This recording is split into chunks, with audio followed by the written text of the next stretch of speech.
Hello everyone. So today we are going to understand the difference between differ and async keyword in JavaScript. So this is a popular JavaScript interview question which is asked in front-end engineering interview rounds. And let's start off with the session by covering three basic parts in this session. In the first part, we will understand the usage of differ and async keyword. In the middle of the session, we understand the difference between differ and async keyword in JavaScript. And towards the end of the session, we will cover some resources for future reference. So with that in mind, let's start off with the session for the day. So the first thing that we need to understand before we get into differ async keywords in JavaScript is to understand a concept which is called HTML parsing. So parsing is conversion of HTML into DOM tree.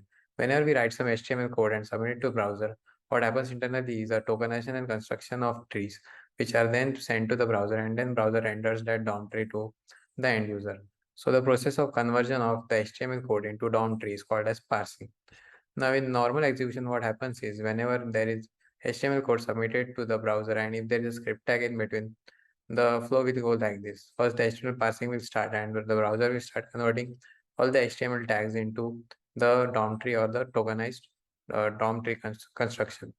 So if there is a script tag in between, and if there is an external script in that script tag, then the HTML parsing will be paused. The script will be fetched by the browser and it will be executed. And only after the script execution is complete, the parsing will get resumed. In order to give you an example, let's start off with the example from W3 schools. So let's just say we have a example like this where we have a h1 tag and there is no differ attribute, and there is a script tag and there is a p tag.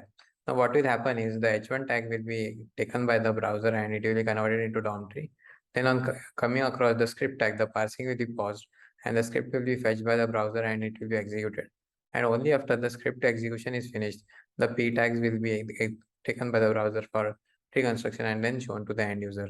So this process is the how the normal execution of code goes by. What differ and async keyword does do is they allow us to fetch the scripts in parallel to the parsing of the page. What this means is in deferred execution, HTML parsing will start if there is an external script which needs to be fetched, and if there is a defer keyword like this in the script tag. So this is how the defer keyword is written in JavaScript. You write script src and the deferred keyword in the script attribute. If there is a defer keyword like this, then the script fetching will be run in parallel to the HTML parsing, and once the HTML parsing is finished, only after that the script execution will be executed. That is, the script execution will be deferred until parsing of the page is complete. Only the script will be downloaded. So that is the basic usage of defer keyword in JavaScript. So the way in which we write is we write script src, and in that we pass on the defer attribute. This will tell the browser that the HTML parsing has to continue even if external script is encountered, and the script needs to be fetched in parallel to HTML parsing and needs to be executed only after HTML parsing is complete. And in code, if we want to make an example, then what we will do is we will write defer keyword here and then we will execute it. So in this case, what will happen is the all the HTML code which is h1 tag, p tags, all of this will get rendered first in the browser page, and only after the all the parsing is complete, the downloaded script will get executed. So that's the overall working of defer keyword in JavaScript.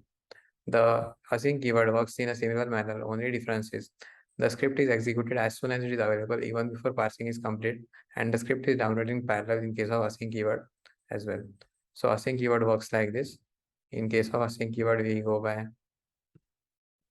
the keyword like this. We write async in the script tag, and the script tag needs to be added wherever we want to in the page.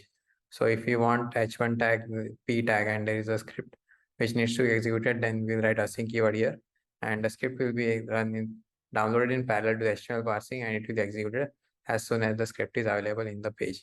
So in case of async, the execution will not be deferred to the end of the HTML parsing. It will be executed as soon as the script is available. In case of defer, the script is executed towards the end of the parsing. In case of async keyword, it is executed as soon as it is available, but the script will be downloaded in parallel. It's just like the defer keyword.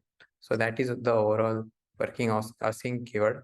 And if you want to execute, we write async keyword in the script tag. Now the overall differences between the two is, in case of defer keyword, the script will execute it only after the page has finished downloading. In case of async keyword, the script needs to run as soon as it is loaded. That is, it does not block the other elements of the page. It will allow us the script to get loaded and run as soon as the script is downloaded by the page. Another difference between defer and async is defer keywords makes the relative order of scripts in place, while in case of async keyword, the relative order of script is not maintained. What this means is, let's just say we have two scripts like this, where we have a long script and a short script, and both of them have a defer attribute. Now let's just say the small script is downloaded first and long script is still yet to be downloaded. What defer attribute will do is it will still wait for the long script to get downloaded and execute the long script only uh, just before the small script. That is, small script, even if it is downloaded, it will have to wait until the long script is downloaded and executed completely. What this means is the relative order of the scripts is maintained. So even if the long script is downloaded later, it will get executed first, and only after the execution of long script is complete, the small script will get executed. In case of async keyword, the relative order is not maintained. What this means is, if the long script is deferred or it is not yet downloaded, and if the small script gets downloaded before the long script, then the small script will get executed first and the small script will get executed first and the long script will get executed later. So if we have two script tags with async keywords, then the relative order of those scripts will not be maintained. And if we have two script tags with defer keyword, then the relative order of the scripts is maintained. And if there is some code which is dependent, for example, if there is some code in the small script which is dependent on long script to get downloaded, then in that case it is beneficial to use defer keyword instead of async keyword. If the code is not interdependent, that is, the small script is not dependent on the long script, then we can go for async keyword in JavaScript. So overall difference between the async and defer keyword is, in case of defer keyword, the execution of the script occurs only after the page has finished loading. In case of async keyword, the script is downloaded, but it is executed as soon as it is downloaded without blocking the other elements on the page. In case of defer keyword, the relative order of script is maintained. In case of async keyword, the relative order of scripts is not maintained. So that's the overall difference between defer and async keywords in JavaScript. Now, in order to understand the future references, or for future references, you can refer to javascript.info and W3 schools to understand the attributes in detail. So that's the overall coverage of the question, which is the difference between defer and async keyword in JavaScript. I hope the concepts are clear and you got to understand the overall difference between defer and async keyword in JavaScript. Thank you and have a nice day. Goodbye.